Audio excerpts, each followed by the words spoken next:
Bom, pessoal, conforme os pedidos, estou aqui com um dos irmãos que tem ajudado a gente nessa caminhada. Eu sou o David, a gente tem tido uma experiência aqui com esses irmãos e hoje eu vou estar trazendo umas perguntas, um bate-papo aí que vocês andaram pedindo e fica aí à disposição para quem puder ser edificado. Senhor Álvaro, muito obrigado por a gente estar junto aí nesse momento. Não vou entrar em detalhes. Uma alegria ter vocês aqui com a gente. Muito bom. Desfrutando da comunhão do Pai. Tem sido muito bom, não vou entrar em detalhes, porque senão é muita coisa, graças a Deus. Muita riqueza. Mas para nós começar, compartilhar, o senhor pode compartilhar com a gente como é que tem sido a sua idade, família, como foi o início da sua conversão? Eu tenho 70 anos, né? Sou casado faz 40, essa semana fez 47 anos de casamento com a Lise. Uhum. A Lise tem um ano menos que a minha idade, ela tem 69. Nós temos 2 filhos. Uhum. A mais velha tem 47 anos, 46, e o mais novo tem 44. Tem 4 netos. 4 netinhos. O neto mais velho tem 21 e o mais novo tem 9. Aí no meio tem 14 e 16. Todos eles meninos, né? E a palavra de Deus fala que os netos são herança do Senhor, né? E eu costumo dizer que os netos são a sobremesa da vida, né? É muito bom ter neto, né? E eu nasci numa família cristã, né? Papai era pastor evangélico da Igreja Presbiteriana Independente, que era uma ramificação que saiu da presbiteriana tradicional. Sim. E fui criado em escola dominical e, com o passar dos anos, a gente foi participando de movimentos que tinha na época, né? Sim, sim. Normalmente os movimentos começavam com música, né? Formavam um conjunto, alguém tocava um violão. Naquele tempo não tinha esses recursos de hoje, não tinha bateria, não existia, né? Normalmente era 2, 3 violões. De vez em quando aparecia algum irmão que tocava sax, né? Sim. Então formava um conjunto e tinha uma caminhada assim que sempre começava com a música e depois participei naquela época do grupo Jovens da Verdade, né? Que hoje é um instituto bíblico, é uma missão, né? Lá em Arujá. Que era o Jaziel Botelho, o Josafá Vasconcelos, que o Josafá hoje é pastor lá no Nordeste, se não me engano, no Recife. Depois participei do Jovens em Cristo, que era um grupo de irmãos mais jovens, assim, mais da nossa idade. E depois acabei indo para Londrina, no Paraná. Essa primeira fase eu morava em São Paulo, né? E fui para Londrina e lá namorei 4 anos minha esposa e a gente acabou casando. E lá a gente passou por uma fase onde nós frequentamos a igreja presbiteriana, reformada, calvinista, bem tradicional, bem ortodoxa. E depois fomos no que na época a gente achava que seria o topo do topo, né? O suprassumo de tudo que podia existir de que se podia falar na época, né, do cristianismo, que era a famosa igreja local, né? A igreja local tem um histórico, eu diria, não tão um histórico triste, né? Porque começou na China com Atmani e depois foi para os Estados Unidos e veio para o Brasil, e no começo a mensagem era muito atrativa para os jovens, né? A gente era bem jovem naquela época, que a gente ia estar reunindo no que era a essência da reunião do Novo Testamento, a igreja nas casas, cada cidade uma única igreja, toda a história de quem leu o Watchmani conhece, mas sutilmente a coisa começou a mudar e a gente logo alugou um salão e começou a virar um movimento de... A igreja saiu das casas, né? Sim. E virou um movimento, quem é aí do meio conhece, virou um movimento muito grande e ela perdeu aquele propósito original. E a gente ficou 11 anos lá na igreja local. E depois fomos para uma igreja batista, na qual conhecemos um pastor muito querido, Glênio Paranaguá. Ficamos 11 anos lá, foi um período muito precioso. O Senhor derramando bênçãos, mensagens muito centradas na palavra. Sobretudo, o Glênio, na época, ele adotou uma linha muito preciosa, a única linha, né, que é o começo da vida cristã, que é o novo nascimento, né? E ele sempre foi radical na pregação do Evangelho da Cruz e do novo nascimento. E foi muito precioso, até um dia que o Senhor nos chamou para não estar mais com esses irmãos, eles continuam lá, temos um carinho muito especial por eles, e a gente começou aquilo que sempre foi o nosso sonho, que era reunir nas casas. Sim. E nesse período a gente mudou em algumas cidades, e lá em Londrina tivemos uma época de reuniões, depois um período em Pato Branco, depois moramos nos Estados Unidos, também reunindo nas casas. E hoje estamos aqui em Indaiatuba, já estamos aqui há alguns anos, e a gente continua reunindo nas casas, né? Sempre tomando cuidado de manter as reuniões nas casas, em grupos caseiros, onde existe uma liberdade dos irmãos em compartilhar, em trazer aquilo que viveu durante a semana, né? Os hebreus tinham uma prática, né, no Velho Testamento, que quando eles iam para as festas, existia apenas um requisito: ninguém poderia ir de mãos vazias. Isso. De tal forma que aquele que tinha mais posse levava um bezerro, um boi cevado, levava um cordeiro, um pombo, uma flor de farinha, um bolo, um manjar, mas ninguém ia de mão vazia. A reunião caseira, né, é essa reunião onde todos os irmãos vêm enriquecer a reunião, trazendo o conteúdo daquilo que ele viveu Cristo aquela semana. Então, ao contrário do que muitos pensam, né, muitos dizem assim: eu preciso ir na reunião para abastecer meu tanque de gasolina espiritual, fortificar e passar a semana. Mas não é assim. Quando você vai na reunião, você vai levar gasolina para abastecer o grupo e louvar o Senhor, engrandecer o Senhor através daquela experiência, né? E o Watchmani costumava dizer que a melhor reunião da casa é aquela que, se por acaso tiver um visitante que foi lá pela primeira vez e no fim da reunião você perguntar para ele quem era o líder, ele vai responder assim: não sei, não percebi nenhum líder.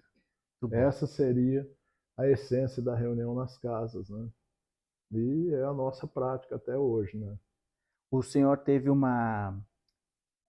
que muitos dizem hoje, uma experiência de conversão nesse caminho, ou seguiu normal? Eu tive uma experiência na época que estava caminhando junto com o Glênio, né, lá na Igreja Batista em Londrina, de que a mensagem do novo nascimento começou a checar a minha vida, né? O próprio pastor Glênio, ele conta na experiência dele que ele se converteu lendo o livro A Vida Cristã Normal, de Watchmani. Ele já era pastor há mais de 10 anos e não era convertido. Nossa. E a mesma coisa aconteceu comigo. Eu era um frequentador de igreja, ia nas reuniões, ofertava, participava, estudava, lia a Bíblia, conhecia muita coisa, mas o meu coração ainda era corrompido. Eu ainda era escravo do pecado. Mas um dia eu clamei ao Senhor, eu até usei uma redundância de falar assim: Senhor, por misericórdia, tem misericórdia de mim. E um dia o Senhor me levou a crer que eu morri com Cristo na cruz. Que ao Cristo morrer, ele me levou a morrer com ele, como diz em João 12:32, né? E eu, quando for levantado da terra, ou seja, no momento da crucificação, eu atrairei todos a mim mesmo. Então nós habituamos a ter um evangelho que diz que Cristo morreu por nós. Cristo morreu em nosso lugar. E muitos não sabem que Cristo, ao morrer, nos levou a morrer com ele. E uma vez mortos com Cristo, aí Paulo fala em Romanos, se com ele morremos, com ele ressuscitamos, né? Então, esse dia foi o dia que o Senhor me capturou mesmo, definitivamente, né? Ali teve. E aí, nesse processo todo, assim, hoje o senhor, esse viver, né, essa forma de congregar nas casas, toda essa história do senhor, essa caminhada de vocês, como que foi lidar com desafios e como superou? Teve algum dentro disso, alguma situação da sua fé, da questão da igreja, algum desafio maior que o senhor lembre, ou desafios, como lidou, como que superou esses desafios? Eu acho que o grande desafio dessa caminhada de reunir nas casas, porque reunião nas casas não é igreja em célula. A igreja em célula, muitas vezes, ela é uma filial da grande reunião de uma denominação, de uma igreja, onde tem já um roteiro pré-programado, um estudo pré-programado, tem um líder que vai dominar a reunião. E o grande desafio, o primeiro, é não crescer no sentido de querer ir para um salão. Sim. Porque o ser humano parece que tem um vírus injetado no sangue de querer ir para o salão, de criar uma situação de crescer e mostrar o crescimento. Então, eu tenho até uma experiência interessante que aconteceu com um irmão muito querido, Zé Roberto Prado. Hoje ele está em Marília, ele é diretor da Abuna, uma entidade que faz a captação pessoal, principalmente do Afeganistão, que eles são cristãos lá, são perseguidos, e ele traz esse pessoal para o Brasil, ampara, tem um ministério maravilhoso nesse sentido. Ele teve uma experiência muito interessante, que ele leu um livro do Wolfgang, um livro que chama Casas que Mudaram o Mundo. É um livro que o autor, eu não lembro se ele é alemão ou holandês, ele cita em quase todas as páginas alguma coisa de Othmani. E ele fala que nós temos que voltar para reunir nas casas. E ele leu esse livro, ficou muito impactado.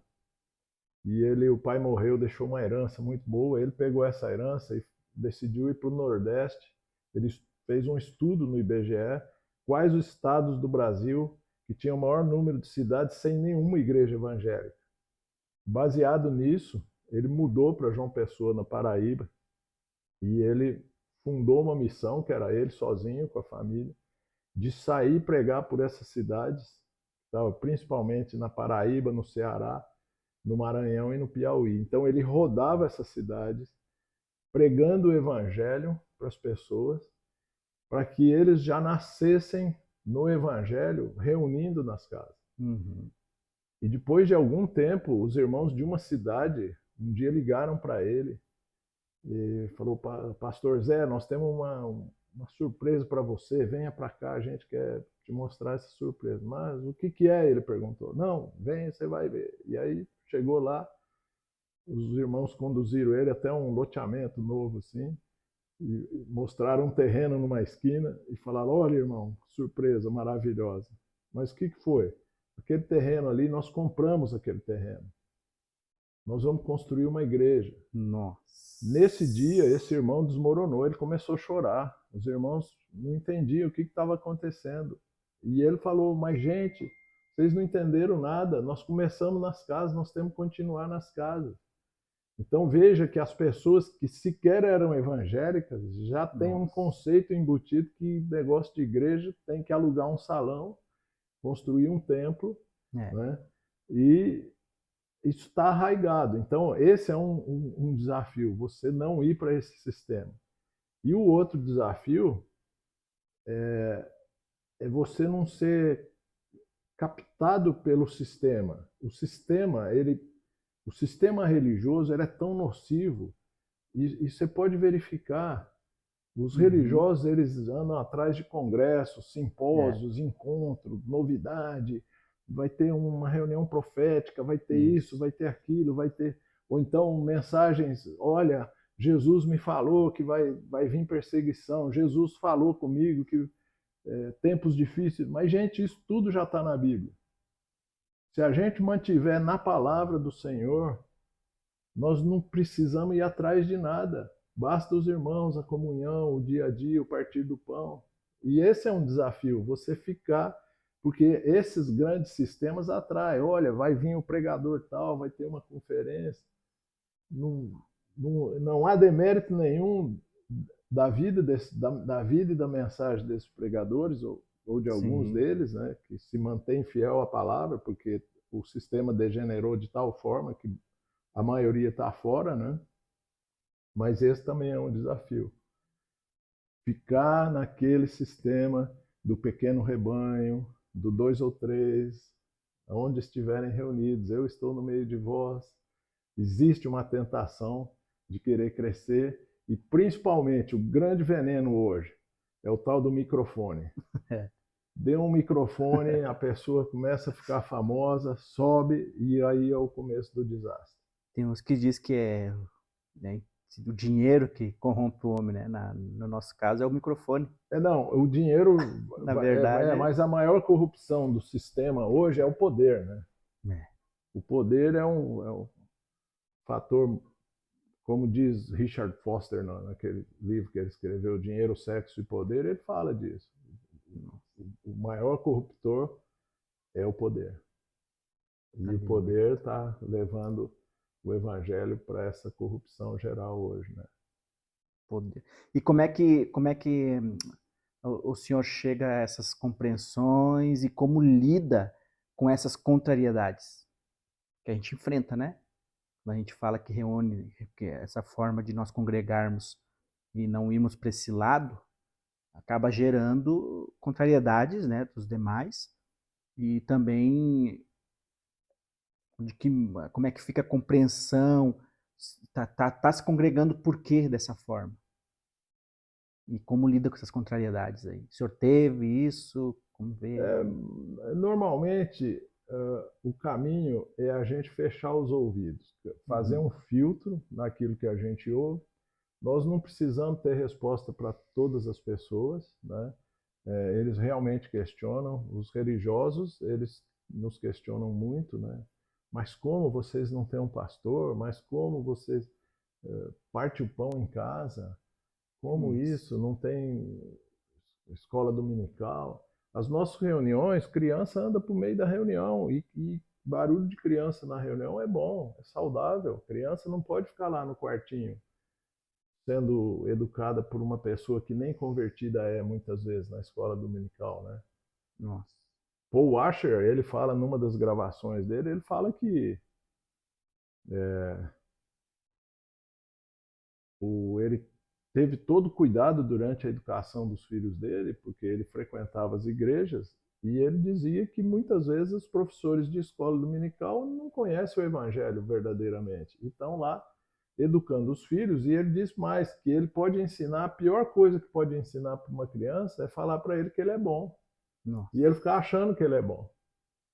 Então o sistema vai fazer questionamento, mas a gente tem que olhar para o Senhor e seguir, né? Exatamente. Como que o senhor consegue ver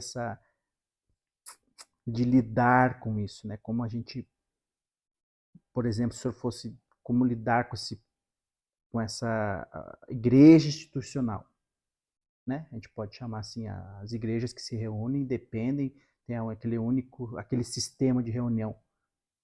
Como a gente tem que ir para cima disso, tem que questionar também, como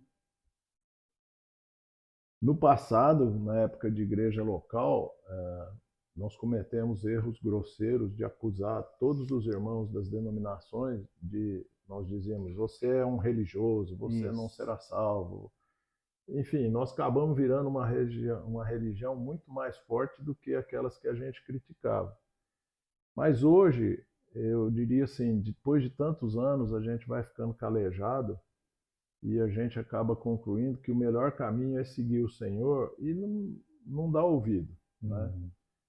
Realmente existe esse questionamento, as pessoas estranham, mas é o princípio do Novo Testamento, né? Eu costumo dizer assim, né? Quando a gente fala de igreja nas casas, né? Nós estamos aqui em Indaiatuba. Eu, às vezes, digo assim, bom, se Paulo descesse de um ônibus ali, o apóstolo Paulo descesse ali na rodoviária de um ônibus, sábado à noite, domingo à tarde, não sei, qualquer dia, eu pergunto, em qual igreja que ele ia reunir? O apóstolo Paulo chegou na cidade, em qual igreja ele vai reunir? Com quem ele vai reunir? Bom filtro, né? Então, o que nós vamos falar? O sistema está aí. Esse sistema é que vai perseguir os verdadeiros cristãos. A perseguição vai vir e não demora. Nós vamos ser perseguidos. Os maiores perseguidores dos cristãos genuínos são os cristãos religiosos, cuja maioria não conhece o Evangelho, a maioria não é salvo, né? Se você ler, por exemplo, o Pink, né? Arthur Walkington Pink, ele tem um livro fantástico, né? 2 livros deles, A Soberania de Deus e um livro que é O Evangelho do Diabo. Ele fala, o Evangelho do Diabo é o evangelho mais pregado hoje nos púlpitos. É um evangelho recheado profundamente pelo humanismo e pelo pragmatismo. Então, vai ter muita surpresa.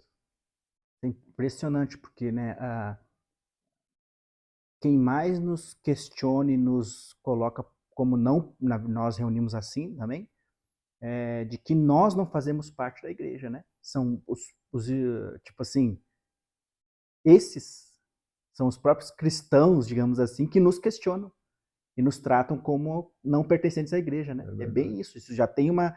É interessante isso, porque quando eu lido com alguém que não conhece o evangelho, eu tive há poucos dias atrás com um rapaz que disse, nossa, cara, isso parece a igreja de Atos. Tipo, e ele não entende. Como é que ele sabe dessas coisas? Tipo, já existe, né, aquela coisa das pessoas que estão de fora, olhando para aquilo que está acontecendo nas mídias. Ah, isso é igreja. E aí é isso aí, é bênção, os shows, digamos assim. Ah, é um show, eu vou lá para ter minha resposta, para ter minha bênção. Mas eles também já estão começando a perceber esse outro lado. Ah, mas espera aí, isso é interessante de perceber. Agora, quando eu encontro um irmão que frequenta tá nesse modelo, ele já me diz, não, irmão, tá desviado, tá ferido, tá traumatizado, tem que voltar para a igreja. É exatamente isso que acontece. A gente ouve muito isso. Como que o senhor percebe os dons? O senhor tocou nessa questão, né? Como que o senhor percebe os dons, liderança? Como isso acontece nesse congregar da igreja nas casas? Como que o senhor percebe esse desenvolvimento? Assim?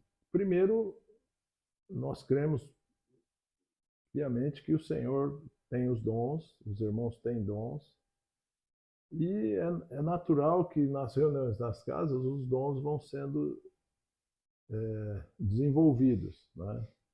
Mas como Jesus falou, o mais importante é dar do que receber. Então esse dar não é só o monetário, o alimento, o ombro, o agasalho. Esse dar é também e sobretudo dar o seu conteúdo espiritual que Cristo trabalhou em você. A sua experiência enriquece a minha experiência enriquece aquela irmã, aquele irmão. Então, a participação na comunhão dos irmãos, que só é possível na igreja, nas casas, porque o sistema criou o clero e o leigado. Um fala e 2.000 escutam. E ninguém julga, ninguém participa, só um fala, no outro domingo um fala e 200 ou sei lá quantos vão escutar, e um fala e aqueles vão escutar. E esses todos que estão sentados lá, o que aconteceu com a vida deles essa semana, ou esse mês, ou esses anos? Eles só vão ficar lá ouvindo, mas eles não têm uma experiência para enriquecer? Será que não? Se eles estão vivendo Cristo, se Cristo está sendo a vida deles durante aquela semana, é impossível que eles não tenham tido nenhuma experiência, seja de fé, seja de milagre, seja de cura, seja de comunhão, seja de revelação. Pensa que riqueza que os irmãos têm, e essa riqueza fica represada e não vem para a coletividade, não vem para o grupo. Então, o sistema matou o que é mais importante na vida da igreja, que é a participação coletiva dos irmãos. Então, é comum, por exemplo, você pode ir numa reunião e um irmão teve uma experiência maravilhosa. Ele, irmãos, essa semana foi maravilhoso. Eu preguei para aquele cara que eu vinha orando e ele converteu. O Senhor quebrantou ele. Nossa, que benção. Aí eu fui na casa dele, a esposa converteu. Assim, nossa, que experiência rica. Aí tem uma irmãzinha que é dona de casa, que ela não teve essa experiência. Mas ela fala assim, olha, irmãos, eu estava lavando louça e estava olhando assim, e de repente o Senhor tocou no meu coração e me falou isso. Ela pode achar que aquela experiência que ela teve, aquele fato que aconteceu, foi insignificante, que não merecia ser compartilhado, mas aquela experiência enriqueceu tanto quanto a outra, porque essa diversidade de experiências, elas vão surgindo e os irmãos vão desenvolvendo isso de uma forma natural, não é ensaiado. Por exemplo, como começa a reunião? O Senhor sabe, ninguém tem um item programado, uma mensagem pré-preparada. O Espírito do Senhor tem liberdade e a reunião vai rolando, assim, tem coisas incríveis que acontecem nas reuniões.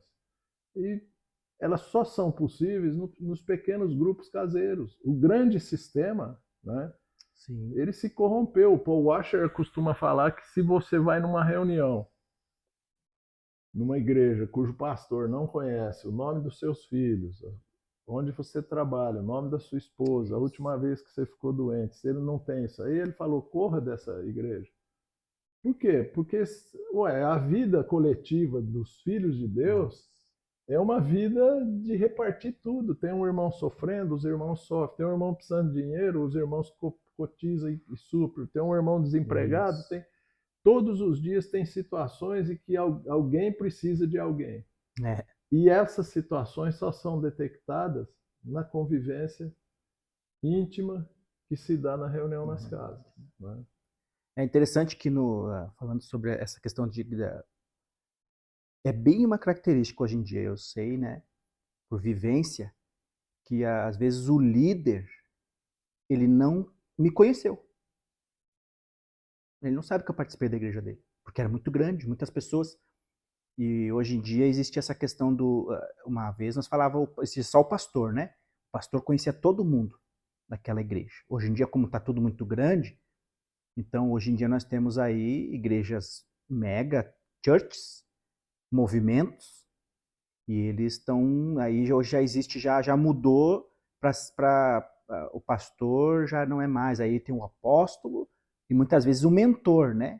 Então se trocou o pastoreio, o discipulado, que também tem suas questões, mas se trocou, ou seja, virou ali um sistema realmente complicado, que não há essa vivência. E aí, claro, se usa das células que o senhor comentou, que não é a igreja na casa, é outra coisa vinculada àquilo ali. Como o senhor vê essa questão do mentorear, dessas cobertura espiritual que muitos falam? Olha, essas questões, a gente simplificou tudo isso. O princípio da igreja nas casas, o princípio da igreja cristã, assim, a principal prática que o cristão deve cultivar, entre todas, é a obediência. A obediência, a obediência. Eu digo que a caminhada cristã é um passo de obediência, outro de submissão, outro de obediência, outro de missão, mas de submissão. Mas como? De fé em fé, de glória em glória.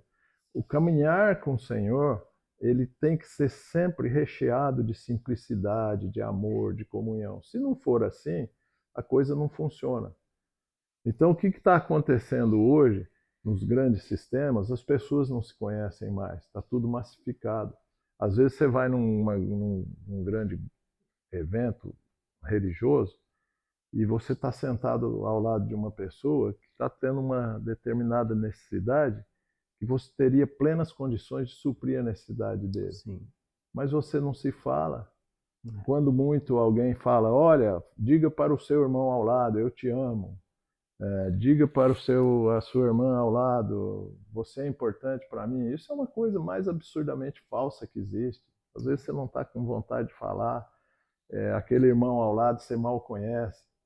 Então, a comunhão, a intimidade, veja a vida de Jesus, o caminhar dele. Ele tinha os 12, mas ele tinha os mais chegados. E não é acepção de pessoas, mas Sim. é natural, nós temos isso na nossa vida. E com a igreja caseira, o que começa a acontecer? Os seus melhores amigos passam a ser os irmãos. Sim. Você começa a desenvolver uma relação profunda que no grande grupo, na religião montada, muitas vezes isso aí não existe, nós perdemos essa essência. Vamos dizer assim, qual que é o fundamento da comunhão? É a mesa. Sim. Quando Davi falou, preparas uma mesa perante mim na presença dos meus inimigos. Quando você tem inimizade, quando tem perdão não concedido, quando tem mágoas não curadas, quando tem qualquer elemento que obstrui a comunhão, você não consegue sentar e comer junto. Muito menos partir o pão junto. Então tem que haver a prática do perdão, a prática da contrição, a prática do dia a dia, de amar os irmãos, de levar o fardo, de dividir o peso. E isso é o normal da vida da igreja. Você conhecer os irmãos, você saber da dificuldade dele, e não é, você sofrer, né? Semana passada nós tivemos uma reunião, um irmão teve um problema e uma outra irmã, e eles estavam compartilhando e os irmãos abraçam aquele problema e sofrem e ajudam e oram. Esse tipo de intimidade, né? Porque essa relação de estou orando por você, né, é um negócio muito perigoso. Jesus falou de 3 segredos do Novo Testamento, né? Ele falou assim, ó, quanto você dá é segredo, né? Tem gente que fala, você é dizimista? Quanto você deu? Não sei, é segredo. Quanto você dá é segredo. Quando você jejua é segredo. Pensa bem, o jejum virou um negócio institucionalizado. Vamos fazer uma semana de jejum. Isso não existe. O jejum é uma prática preciosa na vida cristã, mas é segredo. Jesus falou, ó, quando você jejuar, não mostra para os outros que você está jejuando. Lava o rosto, anima, não fica todo assim. Entendeu? Nossa. Isso é outro segredo. E um outro segredo é quando você ora, você entra no seu quarto e ora em secreto ao Pai que te vê em secreto. Então, cuidado quando o irmão fala assim, estamos orando por você. Né? O Atmani falava um negócio que é profundo e ao mesmo tempo intrigante. Ele dizia assim, olha, se você pode estar a 1000 quilômetros de distância de um irmão e alguém fala assim, vamos orar por aquele irmão que ele está com um problema. Se você orar simplesmente pelo fato de orar, porque foi pedido para orar, o Atmani dizia que você vai implantar um peso de opressão sobre a vida dele. Nossa. Agora, quando você ganha um encargo no seu coração de orar por ele e ora, vai ser bênção. E hoje o negócio ficou mecânico. Irmãos, temos que orar por tal assunto. Temos que fazer tal. Percebe? Então, a essência é a simplicidade. Não tem, né? É uma família. O senhor tem alguém, a sua influência nessa compreensão maior é o Atmani? Tem algum outro irmão que lhe ajudou nessa compreensão? Olha, assim, durante a nossa vida, eu acredito que a maioria das pessoas, né, 70 anos, Sim, muitos anos que a gente isso. foi conhecendo irmãos, lógico que a maior influência que eu tive foi de Otmani. Eu li muito Otmani, tenho relido vários livros dele, foi um irmão muito precioso, muito desconhecido no Brasil, até já vi algumas publicações dizendo que ele era herege. Isso. Enfim, foi um irmão, um testemunho de vida precioso, né? Através da vida dele, na China chegou a ter igreja nas casas em mais de 3.000 cidades, né? Então, o Atmani foi assim um irmão do passado que influenciou muito. Eu gosto muito de ler, então tem irmãos preciosos, né? Martin Lloyd Jones, Aiden Wilson Tozer, Arthur Walkington Pink, enfim, tem riquezas muito profundas, né? Assim, além da palavra de Deus, eu creio muito que Deus inspirou muitos irmãos para esses escritos. Mas na nossa caminhada, assim, eu fui muito abençoado através da vida do pastor Glênio Paranaguá. Depois conheci um irmão que já morreu, um inglês, muito querido, muito precioso, chamava Bernard Snellgrove. Bernard William Snellgrove, um inglês que veio com 18 anos para o Brasil, tem uma história de vida incrível, e o Senhor usou muito esse irmão. Ele costumava dizer que o ministério dele era para ensinar os cristãos a viver a liberdade que Cristo já havia conquistado para eles.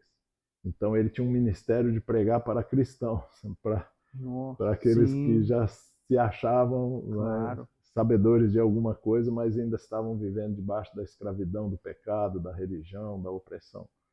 Então esse irmão foi um irmão assim de um período muito precioso que a gente caminhou junto, né? E mais recentemente, assim, eu tenho sido muito abençoado pelas mensagens do Paulo Borges Júnior, né? Um irmão preciosíssimo lá de Goiânia, ele era de Uberlândia, e a gente já teve comunhão, e é um irmão, nossa, o Senhor tem usado muito esse irmão, é um irmão muito precioso, né? E recentemente também tenho tido comunhão com alguns irmãos aqui mais do dia a dia. Em todo lado tem irmão precioso. Eu já viajei em muitos lugares, é um negócio impressionante assim, que o Senhor concede comunhão. Uma vez eu estava na Finlândia, vi um pregador de rua pregando em inglês, né, um inglês de sotaque de inglês britânico, e fui lá conversar com ele. Era um brasileiro que cresceu na Inglaterra, foi com 5 anos para a Inglaterra, um pregador de rua.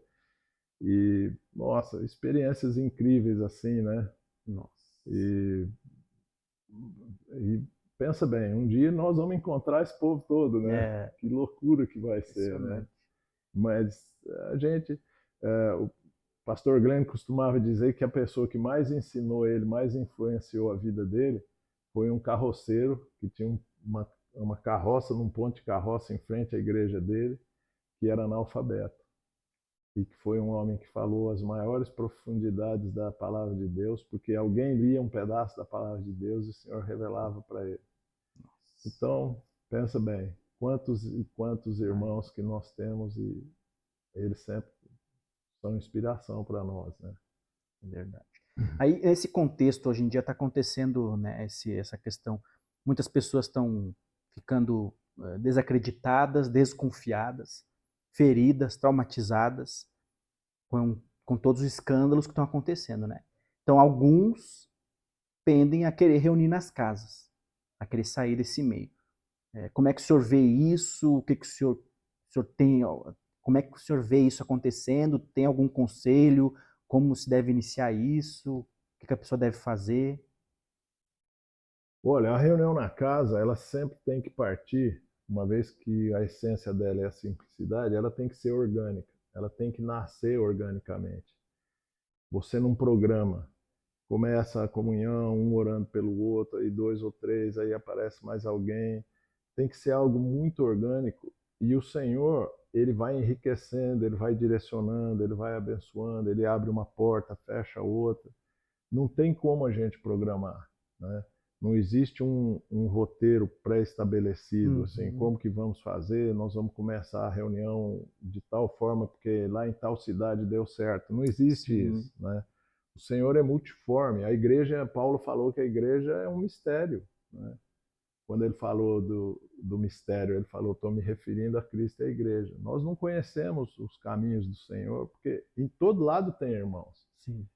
Da mesma forma que a todo lado tem não irmãos, que estão, às vezes, achando que são irmãos. Sim. Mas Jesus falou, ó, não mexe com esse assunto, porque eu vou mexer. No meio do trigo vai ter joio. Sim. Mas não arranca que você arranca o errado. É. Deixa que na hora H eu sei como é que eu vou fazer. Então, vai vir uma peneira. Quando começou a pandemia da Covid, eu falei, nossa, que bênção. Essa pandemia vai fechar as igrejas, como de fato fechou. E o que vai acontecer? Isso. O povo vai reunir nas casas. Mas ao invés dos evangélicos, dos cristãos, irem para as casas, o que eles fizeram? Eles foram para a mídia pleitear o direito de reunir nas igrejas. Era a hora do começo do treinamento para a perseguição que vai vir. A hora que vier a perseguição, a verdadeira igreja, ela vai ser subterrânea. É. Ela vai para os porões, para as garagens, para as casas. Nós não vamos falar, irmão, quarta-feira tem reunião. Vai ter que ser, irmão, quarta-feira é na sua casa. Vai vir, o pau vai comer, não tem jeito. É. Né? E vai vir mesmo. Agora, o Senhor tem um caminho na simplicidade da comunhão.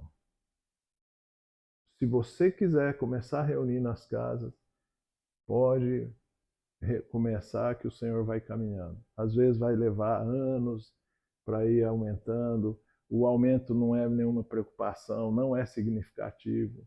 Quantos e quantos irmãos, tem casos de missionários que passaram a vida inteira num país pregando para converter uma pessoa. O Senhor tem um propósito que ele não repete de um para o outro. Não adianta eu te falar de uma experiência maravilhosa que o Senhor fez comigo, ele não vai repetir com você, porque ele é riquíssimo na diversidade das formas como ele atua, dos dons, das soluções, dos caminhos que ele usa, né? Mas a essência é a comunhão, é o amor e a simplicidade. E aí, desse modo, aí, partindo dessa questão, tipo, começou a reunir na casa, a pessoa quis reunir, como que fica, como o senhor vê essa questão de proclamação do evangelho, o evangelismo, se envolver com outras igrejas que não congregam assim, dessa forma, como que o senhor vê que se desenvolve isso? Envolvimento com a comunidade, com a sociedade, influenciar, não influenciar, se envolver, não se envolver? Olha, de uma maneira geral, se você começou a reunião nas casas, organicamente, ela deve ir crescendo de uma maneira natural. É como uma família. Aí veio mais um filho, veio... Isso aí é o procedimento. Envolver com as igrejas institucionalizadas, Isso. nós jamais fazemos isso. O que acontece é que você acaba conhecendo pessoas que são dessas igrejas, alguns param de ir lá, começam a vir aqui, ou indicam pessoas que é próxima da reunião daquela região da cidade, né? Apesar que as nossas reuniões cada dia numa casa diferente, né? Mas vai fazendo esse ciclo, né? E nós não temos uma preocupação de envolver com a sociedade, porque a vida de Deus, né?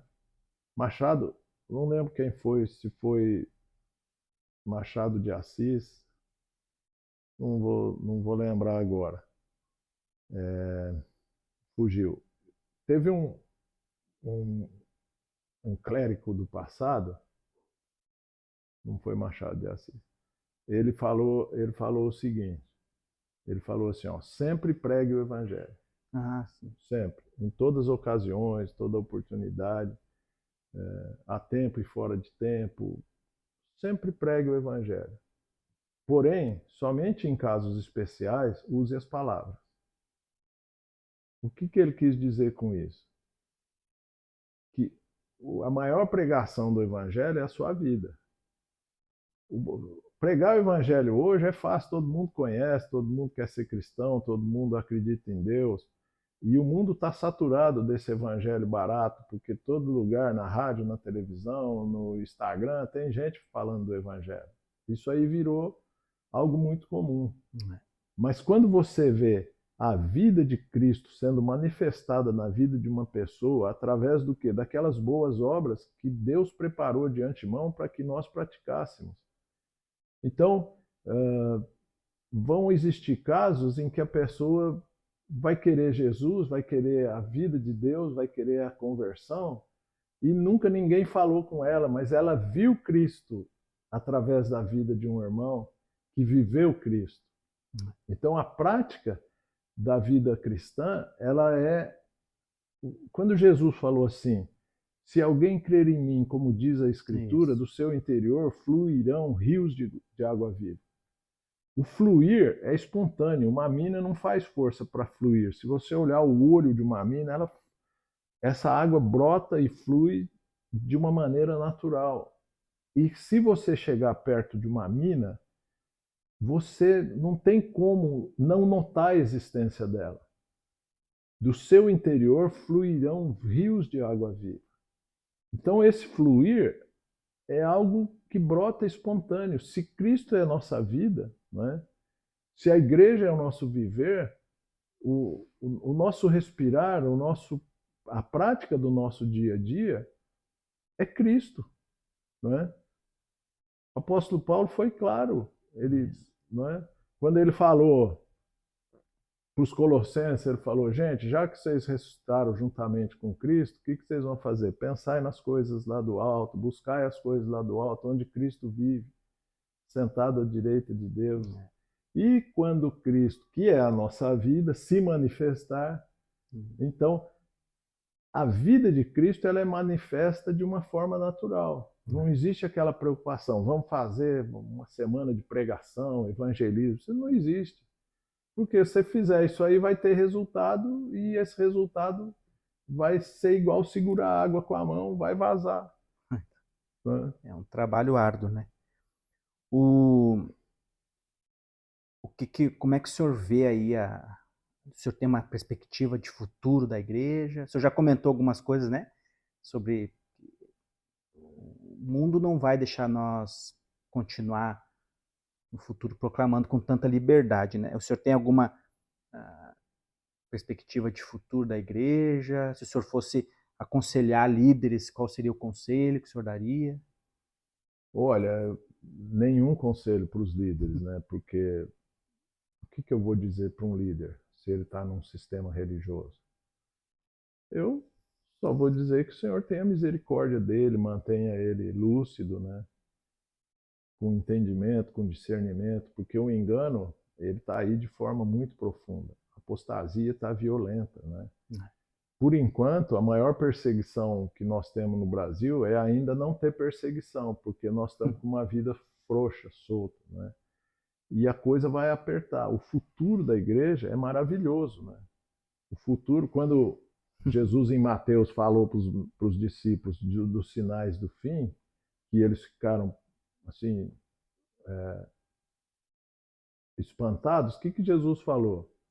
Regozijai-vos e exultai, porque a vossa redenção, quando virem essas coisas acontecendo, não é para entrar em pânico, regozijai-vos e exultai, porque a vossa redenção se aproxima. Então, o verdadeiro cristão hoje, ele não tem que temer nada do mundo. O Senhor é soberano, o Senhor cuida da vida dele, melhor que cuida de um passarinho, de uma planta. Ele está na mão do Senhor. O que ele pode temer? Só o pecado. O resto, o Senhor vai cuidar, ele tem que descansar no Senhor. Então, não existe um caminho pré-programado, a não ser Cristo é minha vida, Cristo é minha vida, Cristo é o meu viver. O que flui de mim é Cristo, Cristo, Cristo. Porque Paulo, no fim da experiência dele em Timóteo, o que ele falou? Cada dia o conceito dele sobre ele mesmo era pior. Eu sou o principal dos pecadores. E é um título que eu disputo com ele todo dia. Eu sou pior que ele. Mas a graça e a misericórdia do Senhor nos alcançou de tal forma que é só Cristo, não tem outro caminho. É só Cristo, é a vida de Cristo. É Cristo, Cristo, Cristo. Pode parecer algo maçante assim, não, mas não tem outro. Não, é Cristo. Cristo é minha paciência, Cristo é o meu humor, Cristo é o meu dia a dia, Cristo é o meu tratar com a esposa, Cristo é o meu tratar no trabalho, Cristo é o meu tratar com o vizinho. A nossa vida tem que ser Cristo. Como é que o senhor não se tornou um apóstolo nos nossos dias? Um pregador conhecido aí nas mídias. O Senhor tem os caminhos dele e apóstolo é alguma coisa fora de cogitação, né? Apóstolos foram aqueles 12 mais Paulo, e não existe apostolado, né? Tem um irmão muito precioso, o Augustus Nicodemos, ele é presbiteriano, bem rígido, bem ortodoxo, mas é um irmão precioso, profundo estudante da Bíblia. Ele ficou 2 anos nos Estados Unidos na biblioteca mais rica de uma das universidades lá, que tem os escritos, né, da igreja cristã. Ele fez uma profunda pesquisa e ele escreveu um livro dizendo que o apostolado, ele parou, ele cessou com o apóstolo Paulo. Não existe apóstolo de lá para cá. E hoje está cheio de apóstolo por aí, né? Então, isso aí é uma distorção tão absurda, né? Um negócio, é uma piada de mau gosto. Existe apóstolo, está cheio de apóstolo, tem gente vendendo título de apóstolo, vendendo franchising de apóstolo, vendendo cobertura espiritual de apóstolo, entendeu? A nível que chegou o sistema.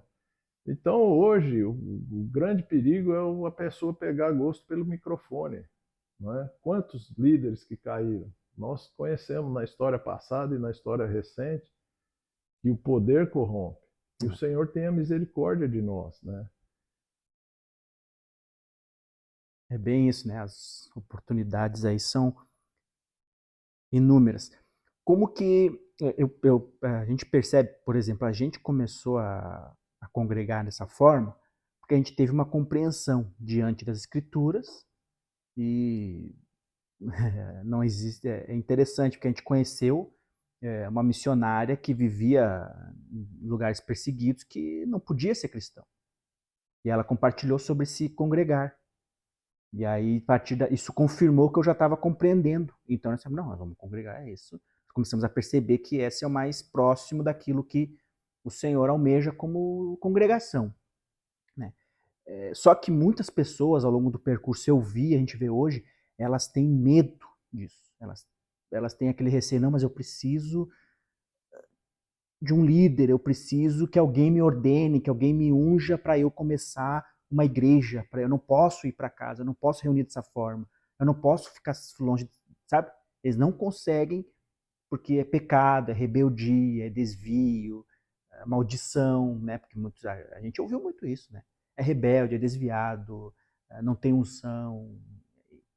Tipo, e tem gente hoje que não consegue participar daquilo que está vendo hoje, que é a church, é o movimento, é a instituição, mas não quer negar Jesus, precisa da igreja, mas está nesse conflito. Tipo, não consegue vir reunir na simplicidade, por conta desses conceitos, né? Essas palavras lançadas. Essa história é antiga. Na época de Jesus, os maiores perseguidores de Jesus e na época dos primeiros anos da igreja cristã, quem perseguiu a igreja? Os religiosos. Né? Tinha uma vez um irmão fez uma música interessante que dizia assim: os religiosos não cessavam de importunar Jesus e de testá-lo com seus teológicos porquês. Mas Jesus jamais deixava ele sem resposta. E ele respondia a eles não com uma palavra, mas com sua própria vida. Então, o sistema religioso, ele atrai as pessoas porque ele envolve, primeiro que ele vende uma ideia falsa de que você está congregando. Aquilo é uma ilusão. Congregar é algo muito diferente. Eles, inclusive, usam, olha, não deixando de congregar.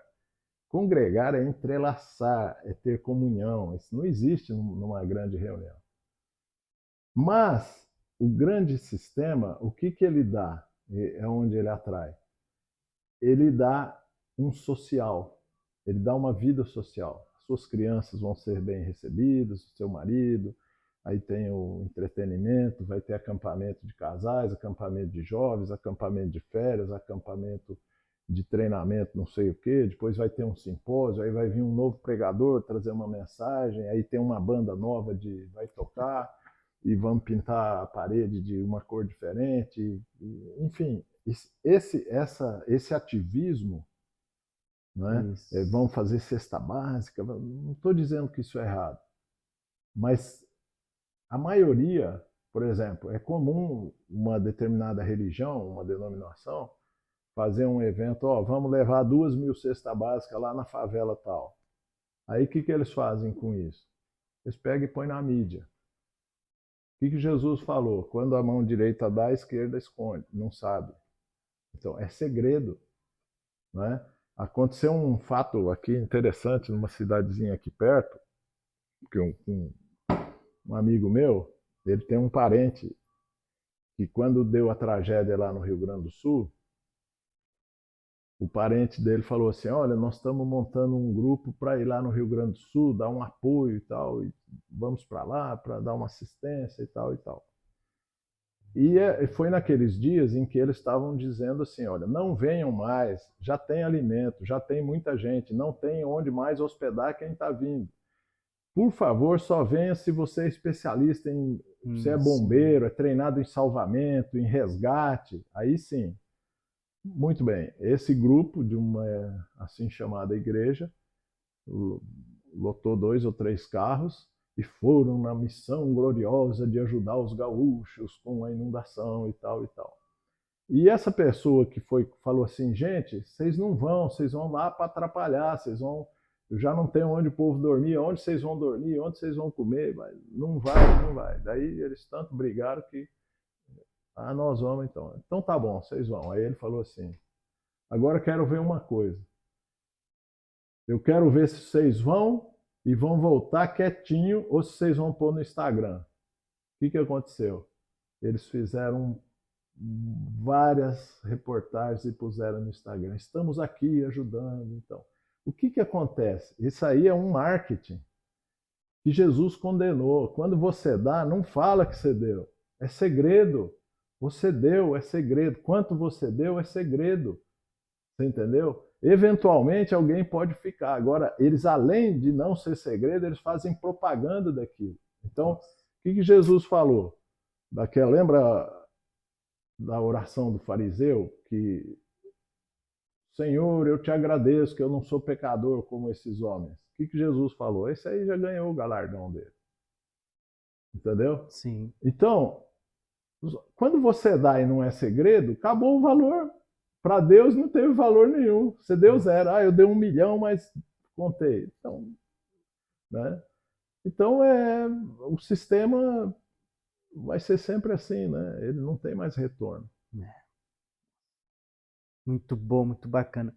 A gente está num sábado aqui, nesse bate-papo. O senhor trabalhou hoje, né? Trabalha pesado, serviço pesado. Pilão, parede de pilão. Taipa de pilão. Taipa de pilão, cara. É o João de Barro. É o João de Barro. Esses dias eu tava vendo o João de Barro e lembrei desse hoje. Caramba, e não é que dá mesmo. Os bichos são inteligentes. Então é legal isso. Isso pesado. Como é que eu trabalho? Eu sou gaúcho.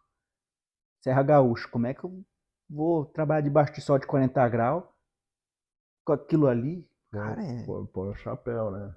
Nossa. Agora, o sol não é problema, né? Porque a palavra de Deus fala que nem o sol te molestará de dia, nem a lua de noite, né? Sei. Nossa. A gente está caminhando para o final aqui das perguntinhas. Eu vou abrir para umas perguntas mais específicas. Agora vem um momento aconselhamento de casal. Não sei se é esse o seu ministério, ter essa unção. A Ciana está aqui, pertinho. Tem pergunta? Tem uma pergunta que é: quanto que é assim saudável da mulher se envolver nas questões da igreja, né, de não deixar sua casa, né, as atividades e não se tornar uma ativista, né? Como a mulher, né, se envolve com a igreja, mas não é uma ativista. A gente tem essa experiência, né? A igreja, porque o homem, o David está pregando, o David está aqui, ó, a Ciana tem que estar junto, tem que papapá. Houve época que a gente participou de igreja que eles consideravam pastora, né? Então, ou vem as outras opressões, né? De a mãe tem que servir, tem que ajudar aqui. E, tipo, como que a mulher faz isso? Às vezes o irmão tem, né, esse serviço de acompanhar, mesmo na igreja simples, acontece isso. Essa demanda do irmão cooperar com outros irmãos, outras igrejas simples nas casas. E como que a mulher lida com essas questões? Bom, a mulher é o bem mais precioso que Deus fez, né? Uhum. Ele tirou a mulher do coração, do lado, né, de Adão. E a preciosidade, porque as mulheres, isso já é provado, elas são totalmente superiores aos homens na cognição, na administração, no controle mental, na administração, na logística, né? Eu vejo quantos dons embutidos tem no ato de ser dona de casa, né? Porque o maior investimento que uma mulher pode fazer na vida dela é cuidar dos seus filhos e do seu marido. Pode parecer algo grotesco, né? No mundo de hoje que a mulher tem que fazer sucesso, tem que, depois de que Simone de Beauvoir inventou o feminismo, né? A mulher tem que ter liberdade, tem que ter... Mas se você vê como Jesus tratou as mulheres, no patamar que ele colocou elas, naquela época de uma cultura que mulher era tratado pior que um cão, a mulher é preciosíssima na reunião, o compartilhar das irmãs é muito precioso. E o que Paulo condena das mulheres é a mulher na posição de liderança na igreja. Mas na reunião caseira, imagina se as mulheres não compartilhassem. Ficaria muito desequilibrado, não é? O compartilhar das irmãs é muito precioso. E a mulher, ela se envolve na reunião, porque a reunião caseira ela é muito intimista, ela tem o lado de preparar o lanche, de receber os irmãos, de amparar. A mulher fica sabendo de coisas que o homem não fica sabendo, porque a irmã contou, olha, aquele irmão está com dificuldade nisso, naquilo. E elas, sorrateiramente, no bom sentido, elas trabalham criando soluções, né? Por exemplo, hoje à tarde vieram aqui um casal de irmãos muito preciosos, muito queridos, e eu fiquei conversando com o irmão, e depois que eles foram embora, a minha esposa contou que elas duas já estavam ali e ficaram conversando e já resolveram uns problemas e já entraram em entendimento de outras coisas. Então, esse lado da mulher participar da reunião é muito precioso, nós incentivamos muito que ela participe. Agora, o que nós não temos na igreja caseira, normalmente nós não temos curso assim, curso para casais, curso para educar filho, curso para finança, assim, nós não enxergamos que tem que ter esse, por exemplo, segmentar. Vamos fazer um curso para finança, tá? A Bíblia tem um curso para finança. Ela fala assim: a ninguém devais nada exceto o amor. Pronto. É um curso de finanças. Se você não dever nada, se você não fizer dívida, você está seguindo o que a palavra de Deus falou, a ninguém devais nada, exceto o amor. Então, não faça dívida. Está resolvido o seu problema de finança, porque o seu problema de finança é a dívida, é o cartão de crédito. Entendeu? Ah, tem que curso de casais. Aí você vai ver Paulo falando, Pedro falando, marido, amai suas esposas, vossas esposas, a ponto de dar a vida por elas. Hoje os homens estão frouxos, não protegem a esposa. O marido tem que amar a ponto de entrar na frente da bala. Se vier bala, ele tem que dar a vida em favor dela. Mulheres, sede submissas, mas submissas a quem? Aquele é marido que ama, né? Se algum dentre as irmãs tem um marido que ainda não é irmão, vai ganhar ele como? Pedro falou, sem palavra alguma, apenas pelo justo procedimento do seu viver diário. O marido vai fazer o quê? Não vai ouvir nada, mas ele vai ver Cristo fluindo daquela irmã e um dia ele fala, eu quero esse Cristo. Então, nós não temos essa prática de criar esses cursos. Como educar filhos? Nossa! A criança anseia pela vara da correção. A palavra de Deus ensina o caminho, a criança o caminho que deve andar para quando chegar a moço não desviar. Tem educação de filho na Bíblia toda, tem educação financeira, tem educação, tem curso de casal. Pensa bem, né? Ah, mas tem que ter curso de empresário. Tem, vai lá, Salmo 1. Bem-aventurado o homem que medita na lei do Senhor, que não anda segundo o conselho dos ímpios, nem se assenta na roda dos escarnecedores, antes tem o seu prazer na lei do Senhor e nela medita dia e noite. Tudo quanto fizer será bem sucedido, tudo vai prosperar. Então, esse é um curso para empresário, pensa bem. Como ser um empresário próspero? Medita, não anda com gente ruim, né? Basta a gente que já é ruim, né? Não anda com escarnecedor, medita na palavra dia e noite, tudo que você fizer vai prosperar. Não tem erro. Né?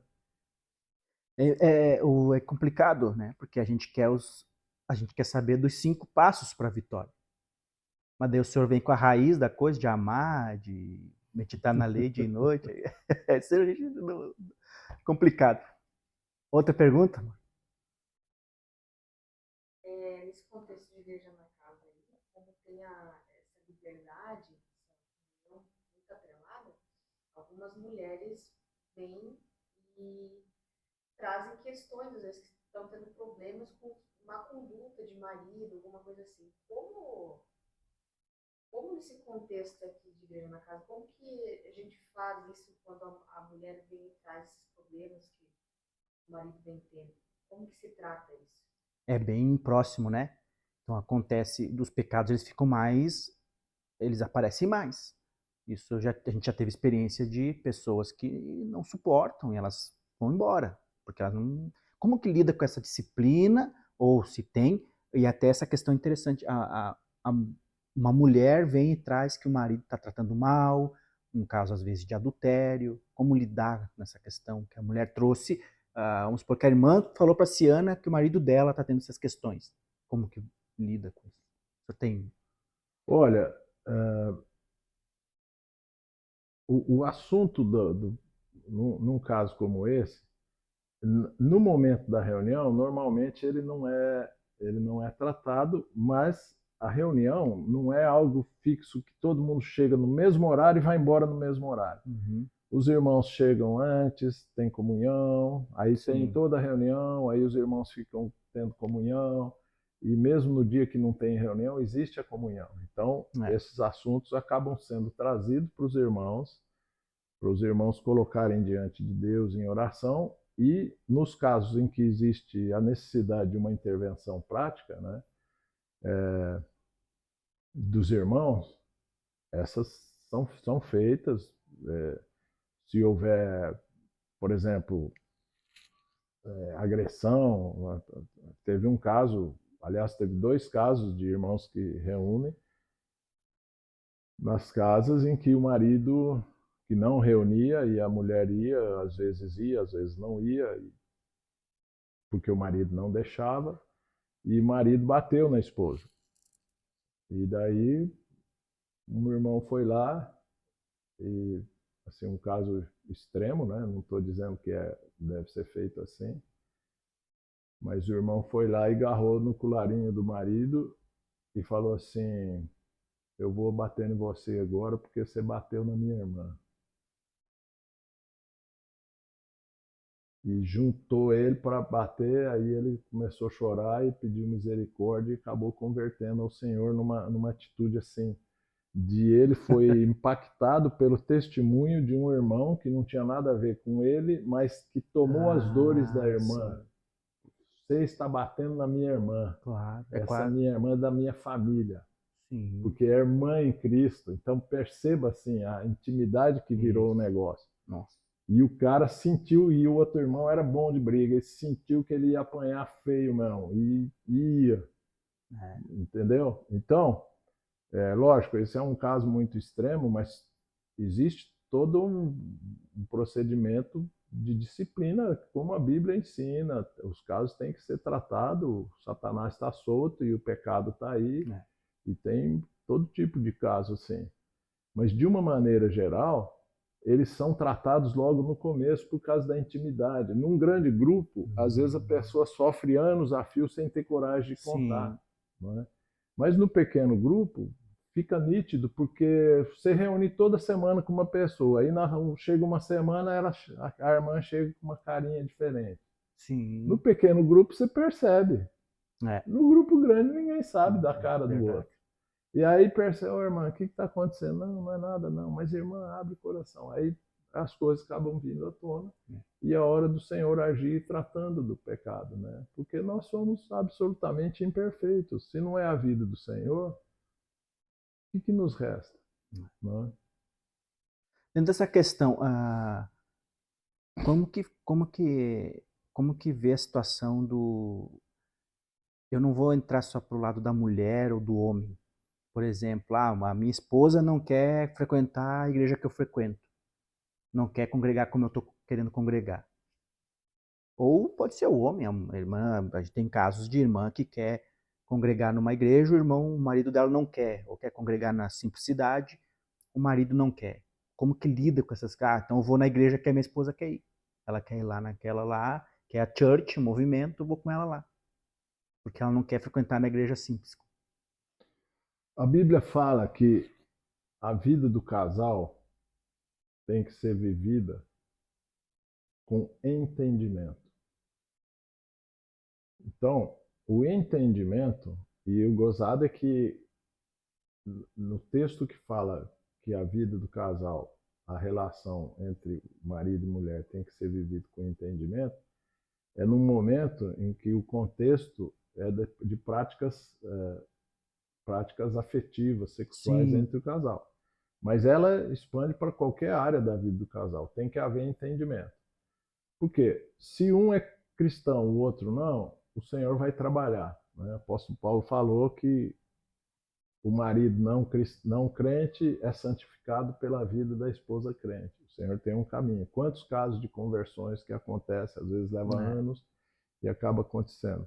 Quando os dois são irmãos, mas tem uma divergência em termos de, eu quero ir naquela, é um entendimento, o Senhor tem um caminho, né? Uma coisa interessante, que inclusive o apóstolo Paulo aborda esse assunto, é assim, por exemplo, aparece um casal que começa a reunir na reunião nas casas, e isso pode acontecer em qualquer reunião, e ele está, vamos dizer, com a terceira esposa. Ou com a segunda esposa. Isso. E agora ele converteu. E aí, como é que nós vamos fazer? Ele abandona a segunda e volta para a primeira? E na época do apóstolo Paulo, tinha casos de ter várias mulheres, vários casamentos, morava com... E chegou um ponto que Paulo falou assim, cada um permaneça como veio. Sim. Assim, eu estou na minha terceira esposa. Então agora você abandona e volta para... Como é que você vai equalizar essas situações? Em todas as situações, Deus tem um caminho. O estrago do pecado foi feito, mas Deus tem um caminho. Sim. Ele vai encontrar. Nós não podemos estabelecer, olha, irmão, você está em pecado, você volta para tua esposa, mas e essa que ele já tem filho com ela? Ele vai Isso. abandonar? E como fica a E situação dela? agora? Então, cada caso é um caso que a gente só pode encontrar um caminho pela vida do Senhor. Ele vai, né? Quantos casos aparentemente sem solução que o Senhor teve um caminhar? Tocou no coração de um, de outro, quebrantou um, o outro abriu mão. São situações assim, né? Aí essa questão assim, não é muito nossa forma, né? Mas hoje a gente tem bastante. Eu sei, eu já vi isso também, a questão do pastor, o líder da igreja, ser divorciado. Ele lidera a igreja, mas aí entra nessa mesma questão. Ele é um pastor, um líder de igreja, mas ele está no seu segundo casamento, terceiro casamento. Ou ele é divorciado, comete adultério, essas questões. Eu tenho uma Olha, irmão, nós percepção. nunca tivemos essa situação pelo simples motivo que nós não temos um pastor como é hoje. Porque o dom de pastor é aquele que pastoreia. Essa profissão, essa posição que hoje os evangélicos, os protestantes, eles têm de pastor, não é aquela que Paulo falou, do dom de pastor. O dom de pastor é pastorear. Então, pode ter pastora que pastoreia outros irmãos. Mas hoje, o pastor, houve uma distorção em que o pastor passou a ser imbuído de o homem que traz a mensagem. Então, na verdade, ele é o profeta, porque profetizar não é predizer futuro, profetizar é falar por Deus.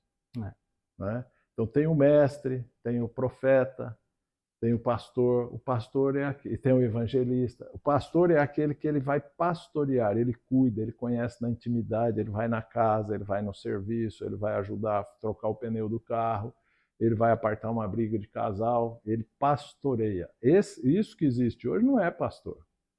Pastor é aquele cara que tem cheiro de ovelha, anda com ovelha, vive com ovelha, conhece voz de ovelha, sabe recuperar a ovelha, é aquele que... Não é? Jesus, a figura que ele usou do pastor, lembra dos 100 ovelhas? Desviou uma, ficou 99, foi atrás de uma. Quando o pastor pegou aquela ovelha, é uma figura interessante. Lá no Oriente, o pastor, ele carregava uma ovelha, ele pegava as 4 patas e jogava a ovelha no ombro. E quando Jesus nos atraiu e nos foi buscar naquele vale do pecado, ele nos pegou e jogou no ombro. E a Bíblia não diz que ele tirou do ombro. Ele é o bom pastor que nos carrega no ombro até hoje. Senão nós somos aquela ovelha perdida.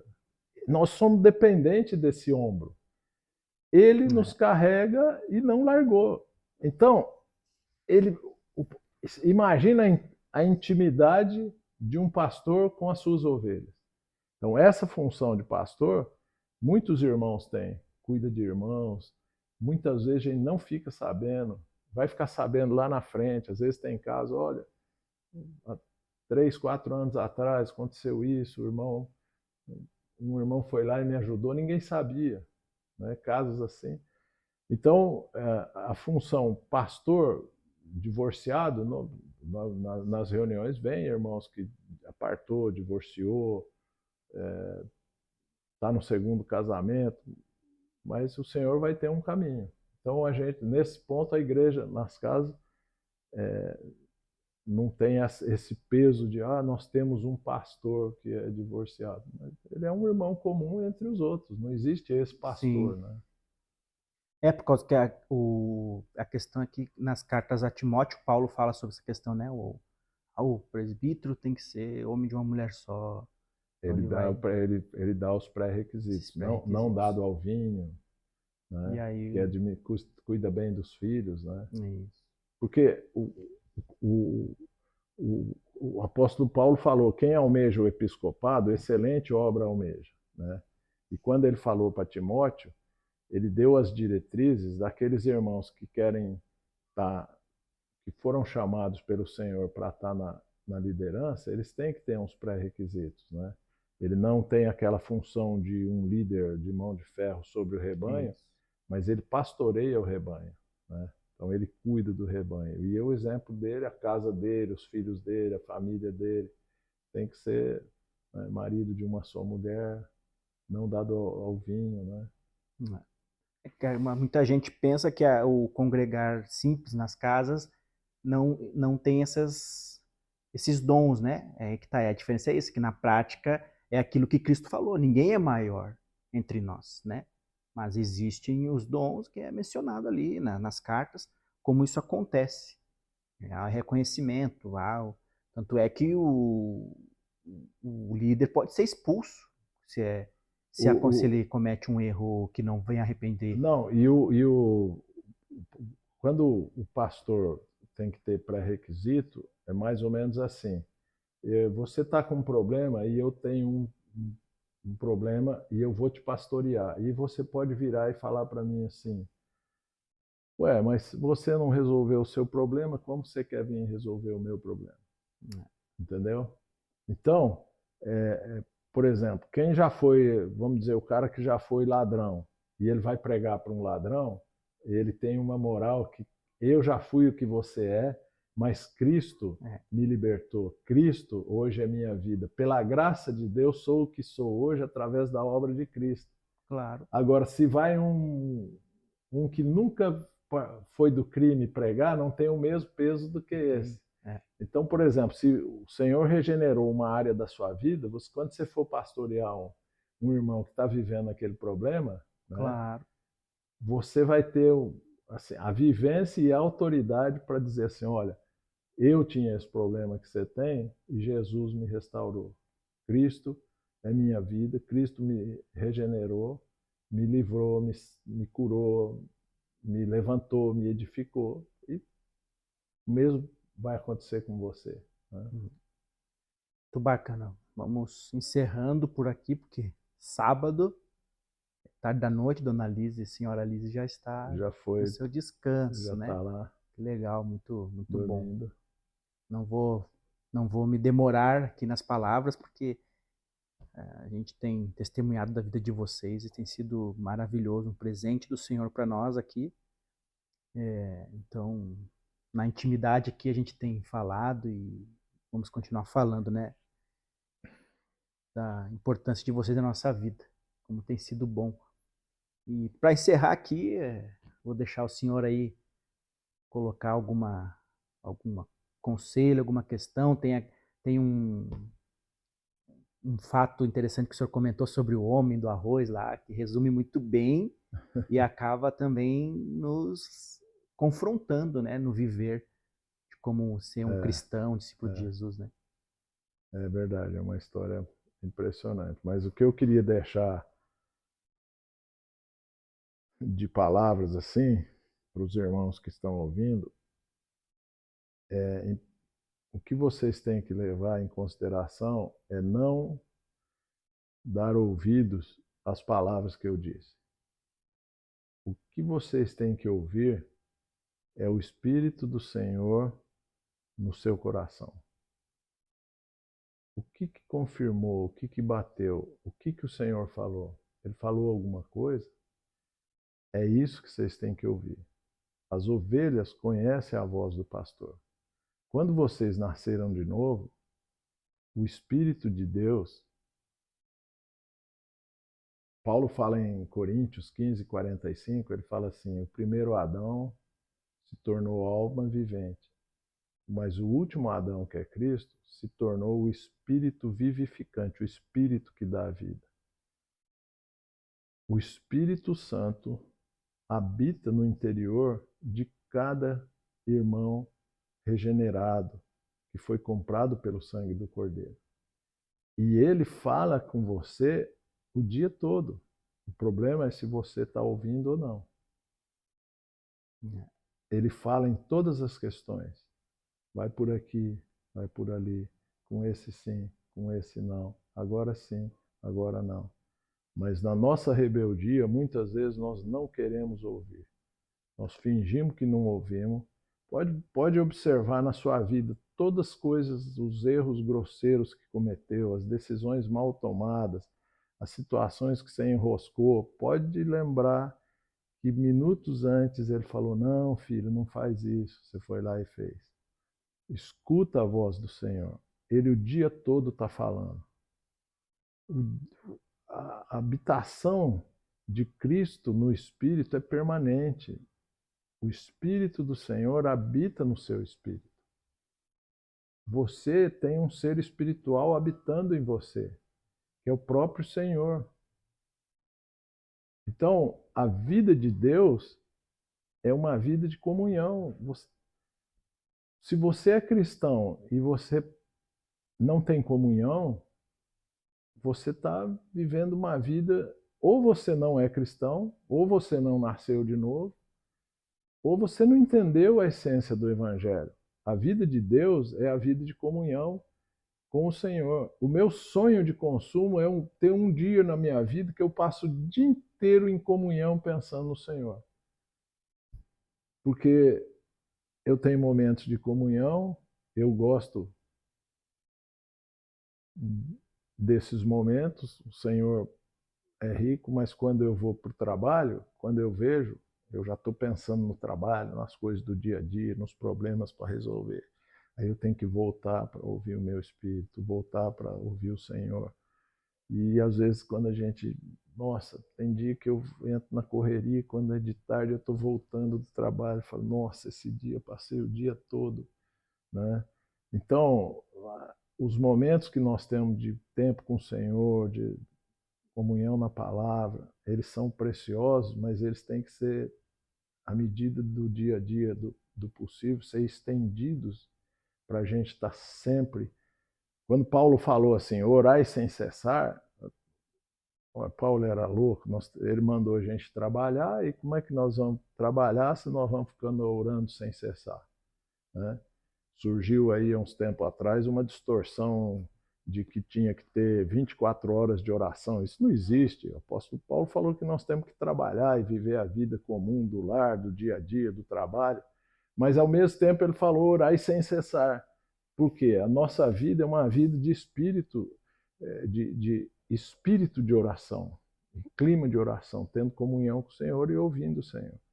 Então, o mais importante é ouvir o Senhor, não é ouvir pastor, bispo, missionário, profeta. Isso está cheio de picaretagem por aí. Mas a voz do Senhor é autêntica. Você não confunde. As ovelhas conhecem a voz do seu pastor. O Senhor é muito precioso. E ele fala. Gente, como o Senhor fala? Ele fala no nosso interior. E é audível. Presta atenção. Escuta. Né? O Senhor é riquíssimo em estar na comunhão. O que Deus não fala, às vezes, é quando você quer uma resposta assim, de um problema, e Deus, às vezes, é campeão de ficar em silêncio, né? Quando você, eu quero resolver isso aqui, estou pedindo para Deus, aí Deus fica quietão, assim, né? Mas, então, mas no dia a dia, o Senhor fala conosco. Escuta a voz do Senhor. Eu tenho um apreço muito grande por vocês. Espero ir visitá-los lá em Caxias, né? E assim, tenho certeza que o Senhor vai ter um desenrolar de uma vida frutífera, plena, né? Porque vocês têm essa busca interior pelo Senhor. Vocês estão correndo atrás do Senhor, né?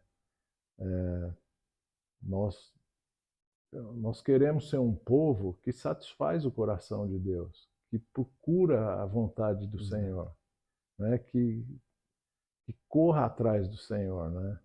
Na verdade, tudo começou ele correndo atrás de nós, né? E nos atraiu e nos laçou com cordas de amor, né? Na sua graça e misericórdia. Mas a nossa vida é essa aí. Nós estamos estragados para o mundo, nós não temos futuro no mundo, esquece o mundo, não ameis o mundo. e é o Senhor. Diminui suas horas de Instagram, de Facebook, de não sei mais o quê, e gaste tempo. O conceito do que é um Deus, né?